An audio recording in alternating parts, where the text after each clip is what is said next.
Chers téléspectateurs de Tandem TV, bonsoir. Je suis ravie de vous retrouver dans une nouvelle émission. Petit deviendra grand. Eh bien, comme son nom l'indique, on va parler ce soir de petite enfance, parfois même d'adolescence. On va parler sans tabou de parentalité et d'éducation. Et pour cela, eh bien, j'ai la chance d'avoir à mes côtés mon amie Laurie Gozlan. Bonsoir Laurie. Bonsoir Isabelle. Je suis ravie de t'avoir à mes côtés pour cette émission. Moi aussi. Laurie, toi tu es auteure jeunesse, tu es fondatrice de la marque Petit deviendra grand. Tu es surtout, puis d'abord, maman de 3 enfants et tu es passionnée d'éducation. Exactement. Alors Laurie, on est tous d'accord pour dire que être parent, eh bien, c'est un métier, on va dire, pour lequel on n'a pas reçu de formation. Mais être un enfant, eh bien, c'est pas facile non plus de devoir traverser ces étapes moteurs et émotionnelles. D'ailleurs, on se souvient tous de la chanson Dur dur d'être un bébé, fais pas ci, fais pas ça. Donc voilà. Donc Laurie, ce soir, dis-nous. On va parler d'éducation positive et je voudrais, tu vas nous dire pourquoi on a choisi ce sujet pour ce premier épisode. Alors l'éducation positive, c'est un concept que moi j'ai découvert quand je suis devenue maman, donc il y a bientôt 6 ans. J'ai été emballée par le concept au départ et puis très vite j'ai vu qu'il y avait quand même des limites à tout ça, qu'on pouvait aussi très facilement tomber dans certains écueils. Et pour une émission qui parle d'éducation, je pense qu'on ne pouvait pas passer à côté. J'ai estimé que l'éducation positive, on peut l'apprendre, mais il ne faut pas l'apprendre de façon brute. Il faut la nuancer, et si on la nuance pas, ça peut être assez dangereux, je pense même. Donc voilà, c'est de ça dont on va parler aujourd'hui. Alors, est-ce qu'il y a une définition concrètement à l'éducation positive ? Alors, effectivement, il existe une définition de l'éducation positive. Il y en a une générale, mais d'abord je vais vous donner la mienne, celle que je me suis moi-même forgée avec les années, à force de lecture et à force de me renseigner sur ce sujet. Donc pour moi, l'éducation positive, c'est simplement de faire de son mieux. Un parent qui fait de son mieux et qui fait les choses en fonction de ses valeurs, en fonction de qui il est, de ce en quoi il croit fondamentalement, je pense que c'est déjà un parent qui est extrêmement positif. Moi, j'ai du mal à donner une définition un peu trop générale de l'éducation positive parce que je pense que c'est propre à chaque foyer, à chaque parent qui doivent se concerter entre eux, pas qu'une fois, mais régulièrement, parce qu'il faut s'adapter aux circonstances, au caractère de nos enfants, à ce qui se passe au sein de la famille, etc. Donc je pense que chaque foyer doit vraiment définir sa propre notion de l'éducation positive en fonction de la personne qu'il est, de ses valeurs et de l'enfant qu'il a envie de faire évoluer. Maintenant, il existe une définition, je vais vous la lire. Il s'agit d'une éducation non violente qui prône l'écoute et une attention toute particulière aux besoins de l'enfant. En soi, ça fait rêver. Ouais, moi, super. Clairement, quand j'ai lu ça, je vous dis, j'ai cru que j'avais touché le Graal. Ah oui. Donc ça te fait rêver aussi. Vraiment, oui. Moi aussi, Laurie, j'ai un peu fouillé, j'ai fait un peu de recherche et j'ai trouvé les 10 commandements de l'éducation positive. Donc, je vais te dire ces 10 commandements, tu me dis qu'est-ce que tu en penses. Lâcher prise, tu devras. Super. Oui, c'est commence lâcher bien. prise. Quand il y a le feutre partout sur le mur, c'est pas évident. Tes principes, tu aboliras. Tes blessures d'enfance, tu travailleras. L'exemple, tu donneras. De culpabiliser, tu arrêteras. De te faire plaisir, tu devras. Te plaindre, tu pourras. Profiter de l'instant présent, tu essaieras. Relativiser et rire, tu expérimenteras. Et puis, bien sûr, mes enfants sont parfaits pour moi, tu diras. Alors, te plaindre, tu pourras. Moi, je suis 100% là-dedans. Je me plains beaucoup. D'un côté, je trouve ça génial et ça me fait rêver, de la même façon que ça m'a fait rêver quand j'ai découvert l'éducation positive. D'un autre côté, ça me donne franchement des sueurs froides parce que je ne suis pas du tout capable, en fait, de faire ça. Et toi, je te retourne la question, parce que toi, t'es maman de 5 enfants, t'es grand-mère. Ouais. Comment tu te sens après avoir entendu les 10 commandements du parent parfait ? Quand j'ai vu, moi, c'est le premier, le lâcher-prise qui m'a fait... je me suis dit, là, j'ai du boulot. Mais quand même, je pense que j'y arrive plus avec mes petits-enfants. Donc, c'est-à-dire qu'avec mes petits-enfants, j'ai quand même plus de plaisir. Donc, c'est vrai que finalement, c'est intéressant parce que du coup, je fais une dissociation entre l'éducation et le plaisir. Alors, c'est très intéressant que tu dises ça, parce que justement, je pense que une des idées principales de l'éducation positive, c'est justement de réinjecter du plaisir dans l'éducation. On a tendance à dissocier ça et c'est dommage en fin de compte parce qu'effectivement, par des moyens quand même assez simples, on peut injecter du positif et on peut injecter du plaisir quand on est parent. Je voudrais quand même préciser que c'est une notion qui est importante et c'est pour ça aussi que j'ai voulu en parler aujourd'hui, parce qu'elle a été validée scientifiquement. Il y a eu des recherches qui ont été faites sur le cerveau de l'enfant. Et je vais vous lire un extrait du blog Parentalité Créative, qui est un super blog que je conseille à tout le monde d'ailleurs. Tout parent devrait aller lire le blog Parentalité Créative. Et donc je vais vous lire pour pas tordre ces mots, parce que c'est important. Les recherches montrent qu'une éducation bienveillante, respectueuse et empathique permet au cerveau de se développer de manière optimale et à l'inverse, le stress, les violences verbales ou physiques peuvent altérer les capacités cognitives et affectives de l'enfant. Ça veut dire que clairement, on peut abîmer sa mémoire, ses capacités d'apprentissage, sa réflexion, ses relations aux autres, ses émotions. Donc il y a un véritable enjeu quand même autour de l'éducation positive. Et du coup, ça me fait même un peu peur quand je pense au traitement punitif qui a été infligé il n'y a pas si longtemps, dans les écoles, dans les foyers, à une certaine époque où je pense, moi, tu te souviens, la règle sur les doigts, les humiliations, même dans certains foyers, il y a eu une époque où il y avait les coups de ceinture, qui étaient, c'est des banales. Donc, toutes ces générations, finalement, d'enfants devenus adultes, est-ce que finalement, elle n'a pas été sacrifiée ? Non, alors je ne pense pas qu'on puisse parler de génération sacrifiée. Tout simplement parce que c'était des parents et des éducateurs qui pensaient bien faire, en fait. Il n'y avait pas à l'époque d'études sur le cerveau, et encore moins d'études sur le cerveau des enfants. On ne s'y intéressait pas du tout, on ne savait pas du tout quelles conséquences ces violences, entre guillemets, pouvaient avoir sur le cerveau des enfants. Donc globalement, les gens vraiment faisaient ça en toute bienveillance. D'ailleurs, à l'époque, on pensait que l'enfant, il naissait mauvais et qu'il fallait le corriger. Mais le corriger, pourquoi ? Finalement, pour son bien, pour qu'il devienne un adulte qui soit capable de s'intégrer à la société, d'avoir un travail, une famille, des enfants, etc., d'être heureux. Donc en fait, on le corrigeait, mais vraiment pour lui, en fin de compte. Pour lui faire du bien, en croyant. Disons que pour la plupart des gens, après il y a des gens réellement maltraitants, donc ça mis à part, la plupart des gens, sincèrement, pensaient bien faire. Et puis ensuite, on a du recul aujourd'hui sur cette génération-là. Je veux dire, toi, par exemple, t'es pas sortie folle. Je me mets pas dans ce groupe parce que je fais pas partie de cette génération, mais je vois mes parents, tout le monde a ses problèmes. Mais je pense surtout que même un parent qui appliquerait une éducation positive à la perfection, c'est-à-dire sans aucune faille, il abîmerait quand même son enfant. Tout le monde abîme ses enfants. Comme tu dis, nuancer. Il faut nuancer. On peut pas, ça mettrait trop de pression, en fait. Bien sûr. Mais alors, est-ce que du coup, ça veut dire de ne plus jamais gronder son enfant ? Est-ce que ça veut dire ne plus imposer un peu son autorité ? Est-ce qu'il faut falloir toujours négocier avec lui ? Alors tu poses la bonne question. C'était la question que j'attendais et c'est les écueils dont je voulais parler depuis le début de cette émission.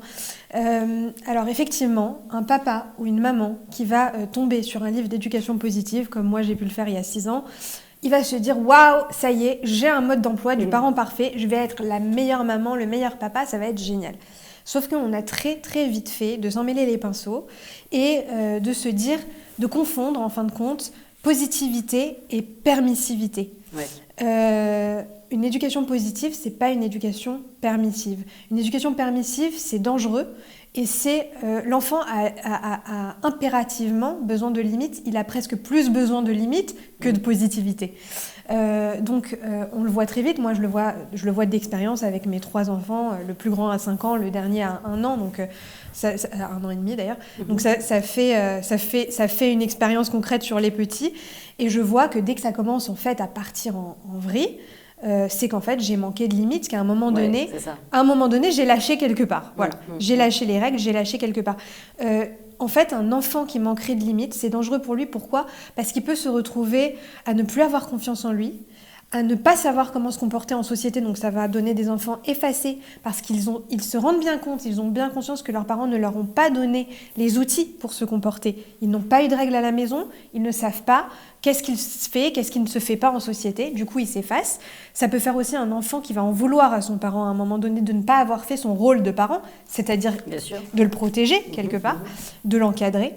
Donc un enfant qui n'a pas de limite, un enfant, par exemple, qui va s'énerver et qui va partir un peu en cacahuète, c'est un enfant qui crie à son parent « Je t'en supplie, cadre-moi, redonne-moi des limites. » Donc on pose des règles, on pose des règles simples, des règles sur lesquelles on ne va pas revenir. Par exemple, j'ai décidé que mon enfant n'allait pas manger de sucreries avant le repas. Bon, c'est ma règle, chacun a sa règle.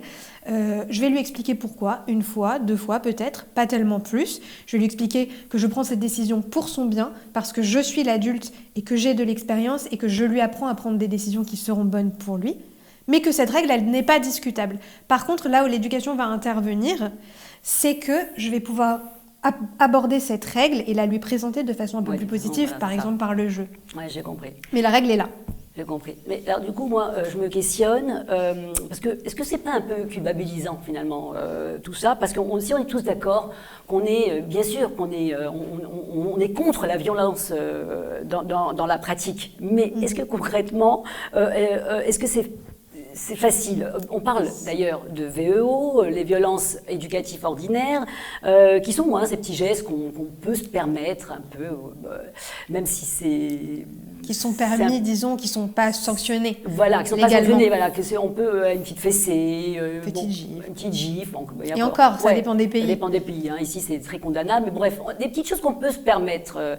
Mais est-ce que l'éducation positive, c'est finalement un mode d'emploi miracle pour ne plus jamais s'énerver?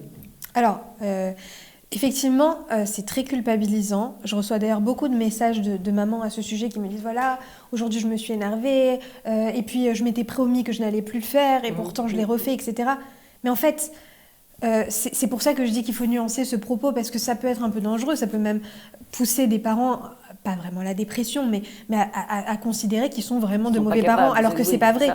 C'est pas vrai.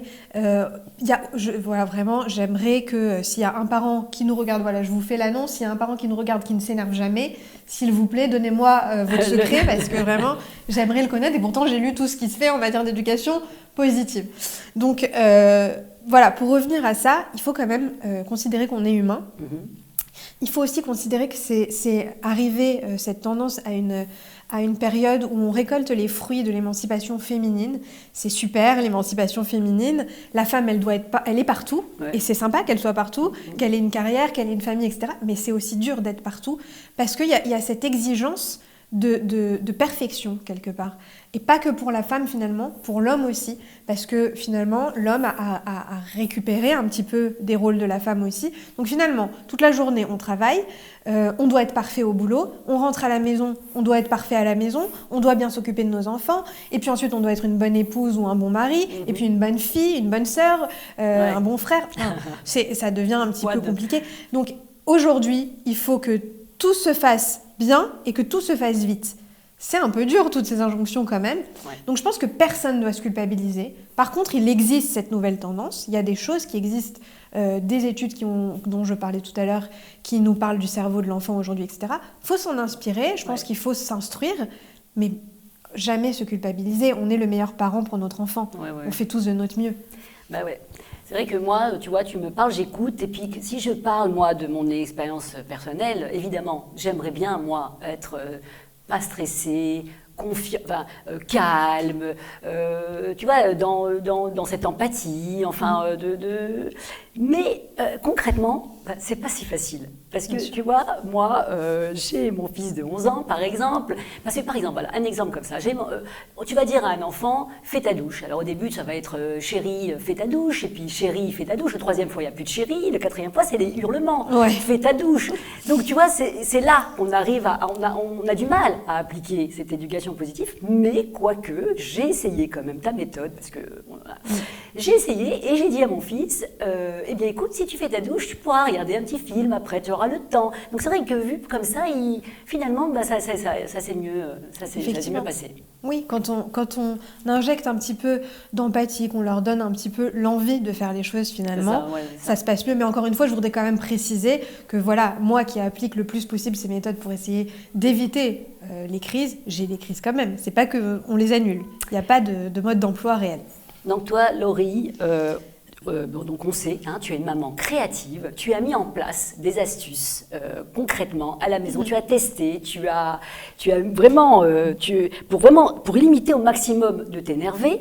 Donc là, c'est du concret, comme j'ai dit. On va tout de suite passer à la séquence astuces de Laurie.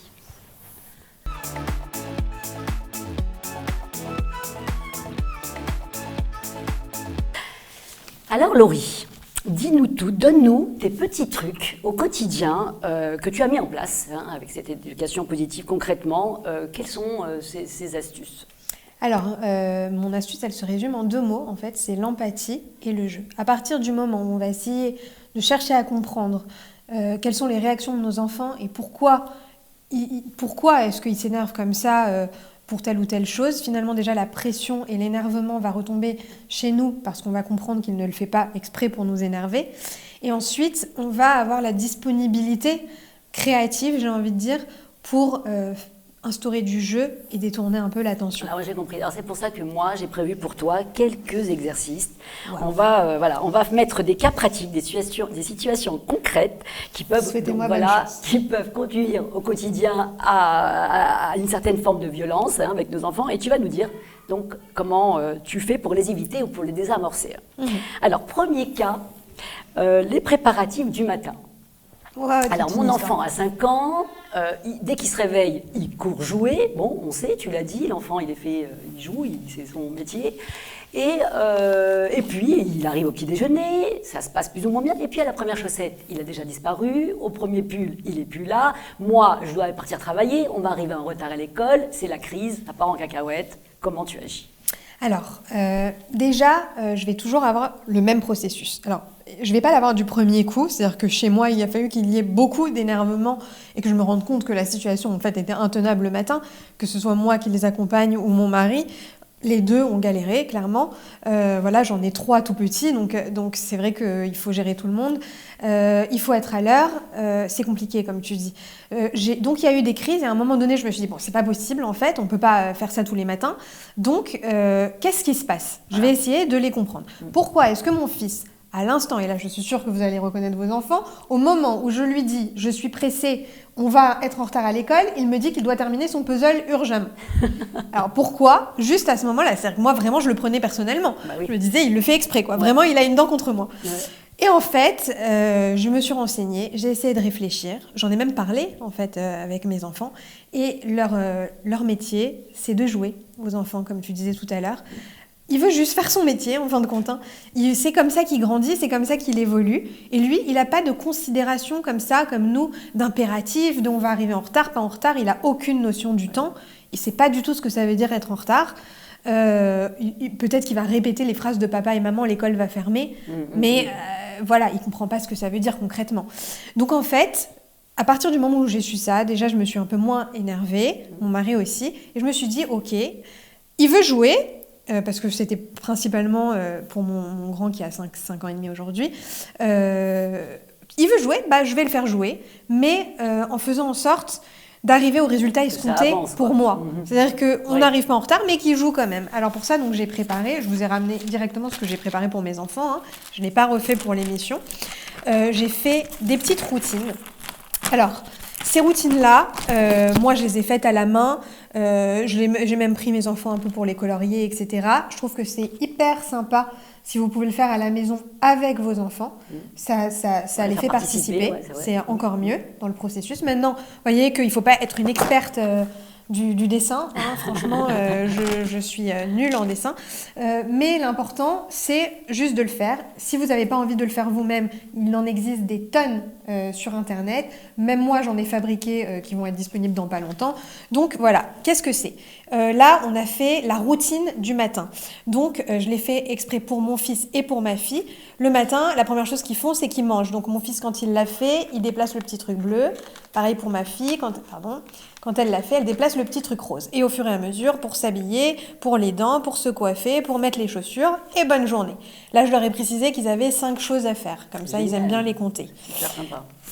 On a fait exactement la même chose pour le soir. Tu as 4 choses à faire, manger, bain, dents, pipi, histoire. Et puis, au bout d'un moment, ils deviennent autonomes. C'est ça qui est super. Ouais. C'est que finalement, ils regardent qu'est-ce qu'ils ont à faire. J'ai fait exprès de faire les dessins. Ils regardent ce qu'ils ont à faire et ils vont le faire tout seuls. Ils sont super contents de bouger leurs petits trucs et le lendemain, de les remettre à leur place.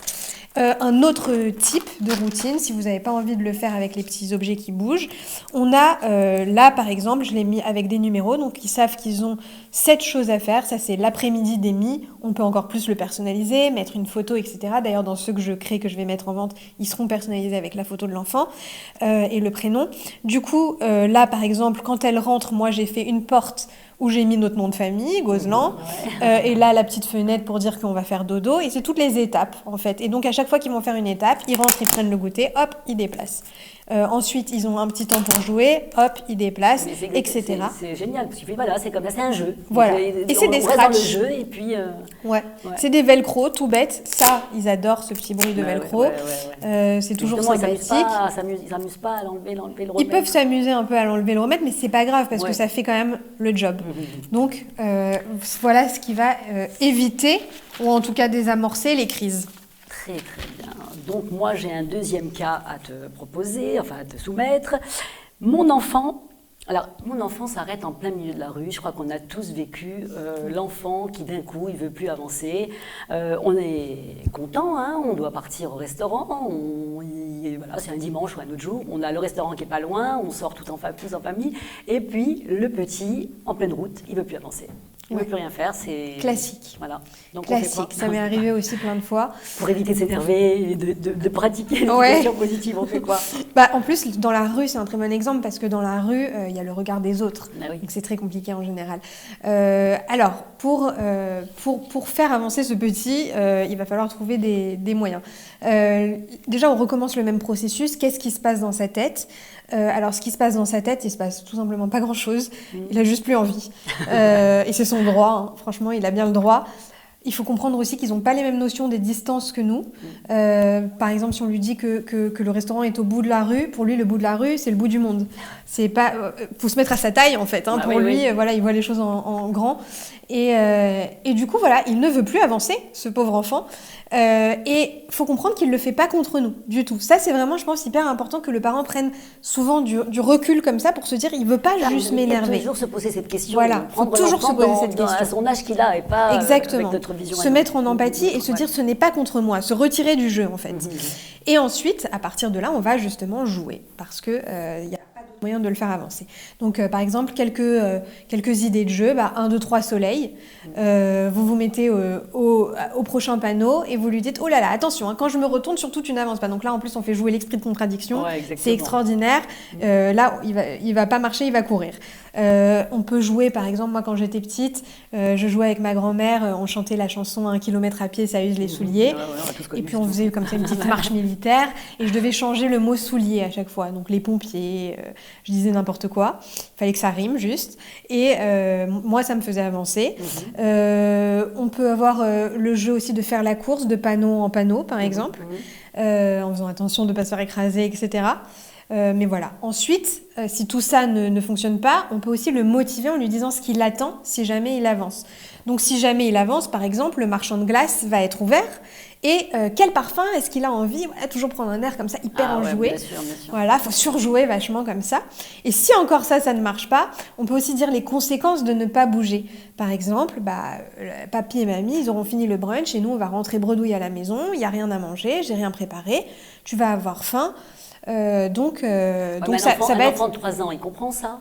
Il comprend ça. Alors déjà, c'est pas dit comme une punition, ça c'est très important. C'est pas tu veux pas avancer donc je te punis, on va pas au brunch et hop et tu m'emmerdes et puis on va aller. Oui, bien sûr, il y a toujours une façon. En fait. Voilà, c'est pas ça comme ça. Non, c'est vraiment la conséquence concrète. C'est-à-dire si tu n'avances pas, clairement on va pas au brunch. Donc voilà. Et oui, ils peuvent être capables d'entendre ça si on leur dit les bons mots. Les choses dont on sait que ça va les motiver, par exemple une glace au chocolat, ça motive toujours quelqu'un. Ça marche pas que les enfants. Moi, je pense la glace. Ça marche très bien, voilà. Alors j'ai un troisième cas à te soumettre. Mon enfant n'a aucune patience. Il a faim, il est 18h, il a faim, il veut manger tout de suite, maintenant. Mais sauf que le repas, il n'est pas préparé, mais lui, il veut manger un gâteau, et moi, je ne veux pas, je préfère qu'il mange à l'heure pour qu'il ait un meilleur appétit, bref. Donc, il veut manger tout de suite, c'est la crise, il devient fou, voilà, encore rebelote, on refait une crise. Comment on agit dans ces cas-là? Alors, encore une fois, c'est une situation très classique. D'ailleurs, il faut se dire que dans les 3 situations que tu as citées, il y en a qui les ont toutes le même jour. Donc, il faut être bien accroché. Oui. Voilà. Enfin, je pense qu'il faut avoir beaucoup de patience. Oui, il faut beaucoup de patience. Alors, dans cette situation, on reprend encore le même processus. Allez hop, je reprécise que ça ne se fait pas du premier coup. Effectivement, les premières fois, on va s'énerver, etc. Puis, au bout d'un moment, on finit par comprendre que ça ne mène à rien. Donc, on réfléchit. Qu'est-ce qu'il a, en fait ? Il a faim. Les enfants, ils ont des besoins impérieux. Ils doivent manger, ils doivent boire, ils doivent dormir, ils doivent jouer. Quand ils ont ces besoins-là, ça doit être comblé immédiatement. On a tendance, en fait, à se dire que l'enfant, dès qu'il est plus nourrisson, parce qu'un nourrisson qui a faim et qui pleure, on ne le fait pas attendre une seconde. C'est immédiat. Mais en fait, dans l'esprit collectif, ça devrait plus être comme ça assez rapidement. Et en fait, c'est encore comme ça jusqu'à 5-6 ans, voire 7 ans, l'âge de raison. Un enfant qui veut quelque chose, il veut quelque chose. Donc on essaye de le comprendre. On se dit qu'il est réellement en souffrance, il a vraiment faim. Et surtout, il n'a pas la même notion du temps que nous. Donc si on lui dit « ça arrive dans 5 minutes », mais lui, il ne comprend pas. Ça veut dire quoi 5 minutes ? C'est comme si on lui avait dit « ça n'arrivera jamais ». Donc si on se met un peu dans sa tête, j'ai faim et on ne va pas me donner à manger. Donc c'est terrible pour lui. Donc en fait, ce qu'il va falloir faire déjà, c'est ne pas donner de notion de temps réel. Par contre, on peut essayer de situer parmi des actions. Après s'être mis déjà en empathie avec lui concrète, en lui disant « je sais que tu as faim et j'ai bien compris » pour qu'il sente bien que vous avez entendu sa requête. Mais en fait, l'idée, ça va être donc de lui donner, de lui dire « ce n'est pas prêt, voilà ce qu'il me reste à faire. Il me reste à couper les légumes et à mettre le poulet dans le four pour que ce soit prêt. » Comme ça, c'est parmi des actions concrètes. Dans un jeu avec lui. Voilà. Donc, compte combien d'actions il me reste à faire ? 2. C'est pas beaucoup, 2. Et alors, tu sais quoi ? Encore mieux, pour que ça aille plus vite, tu vas venir m'aider. Tu vas participer. Et alors là, toi, tu vas éplucher les œufs pendant que moi, je vais mettre le poulet dans le four. Et là, on aura fini super vite. En général, c'est miraculeux. C'est génial. C'est vraiment que c'est vrai que être dans le jeu, être dans la compréhension, comprendre son enfant, le voir comme un petit être à part entière et pas un enfant qui m'embête quoi. Voilà, exactement. Comprendre ses besoins. Merci. C'est vrai qu'on a tous vécu tout ce genre de situations, vraiment qui peuvent nous rendre dingues au quotidien. En fait. C'est vrai, si je résume, tout ça c'est une question d'habitude en fait. C'est comme un muscle. Au début ça paraît quand même, tu vois, quand tu expliques ça, ça paraît, on se dit oh là là, mais est-ce que j'ai la patience pour faire ça ? Mais si on prend cette habitude, et puis au fur et à mesure, ça va devenir naturel. C'est d'ailleurs un muscle qu'il faut muscler en permanence, parce que c'est pas parce qu'on a réussi qu'on est dans l'éducation positive, ça ne veut pas dire qu'on va plus jamais s'énerver du tout et qu'on va toujours avoir ce réflexe d'être dans l'empathie. Oui, bien sûr. Mais c'est pour ça, mais plus on fait, et plus ça devient un peu plus facile. C'est comme du sport, c'est vrai. Voilà, c'est ça. Alors du coup, Laurie, le mot de la fin pour résumer. Alors le mot de la fin. Éducation positive, oui. Je pense qu'il faut se renseigner, il faut lire, il faut apprendre. Je pense aussi qu'il faut se rappeler qu'on est humaine et humain. Je parle aussi pour les papas. Et en fait, je me suis fait une petite métaphore à moi-même que je peux vous transmettre. Je vois l'éducation positive comme un chemin de rose. Un chemin de rose, c'est agréable, c'est sympa, on s'y promène, ça sent bon, en plus c'est beau, on a envie d'y aller. Donc on peut s'engouffrer dedans et en fait il faut garder en tête qu'à un moment donné, on peut tomber sur des épines. Ces épines, qu'est-ce que c'est ? C'est finalement nos émotions qui se rappellent à nous, qui viennent nous dire « Ok, t'as été humaine, t'as pris une épine, c'est pas grave, retire l'épine, tu vas avoir une petite cicatrice, bon. » Et puis tu vas continuer, et puis tu reprendras d'autres épines, et puis c'est pas grave, tu vas encore continuer. Et l'important, c'est vraiment de faire de son mieux. C'est joli cette image de rose. Moi, je me verrais bien me balader dans ce petit jardin de roses, mais justement, alors quand on tombe sur cette épine, cette émotion qu'on n'a pas pu surmonter et qu'on n'a pas pu donc appliquer cette éducation positive, est-ce que, d'après toi, on devrait en parler à nos enfants ? Totalement. Est-ce que, leur expliquer qu'on n'a pas réussi, est-ce que ce serait un bon moyen, finalement, pour lui, pour l'enfant, de finalement, de le rassurer sur les épines qu'il va rencontrer lui-même plus tard ? Complètement. Un parent parfait, il n'y a pas pire que ça. Ça obligerait l'enfant à être parfait lui-même, ça le mettrait à un niveau beaucoup trop haut en fin de compte. Ah oui, ça donne une pression à un enfant d'être parfait. Une pression énorme, c'est comme un parent trop riche. Un parent trop riche, souvent l'enfant a du mal à reprendre l'affaire de son père parce qu'il peut la faire couler. Ça donne une pression supplémentaire. Moi, je précise que je m'excuse beaucoup auprès de mes enfants, que je leur parle beaucoup de mes émotions, de ce que je ressens, de là aujourd'hui j'ai été fatiguée, etc., etc. Et du coup, ça leur permet à eux aussi de le faire et je pense que c'est le meilleur exemple en fait à leur donner. Exactement. Alors merci beaucoup Laurie pour cet échange. J'en suis sûre qu'il parlera beaucoup aux parents qui nous regardent. N'hésitez pas à réagir, à nous dire si il vous arrive aussi de culpabiliser, de ne pas être ce parent parfait décrit dans la tendance d'éducation positive. Racontez-nous vos expériences, laissez-nous vos commentaires sur notre page Facebook, sur Tandem TV, et puis vous pouvez aussi nous parler de certaines choses qu'on pourra avec Laurie répondre lors de notre prochaine émission Petit deviendra grand. Et en attendant, on vous souhaite de bonnes fêtes de fin d'année et beaucoup de patience et de gros câlins à vos petits bambins. Salut Laurie. Salut. J'étais contente de faire cette émission avec toi.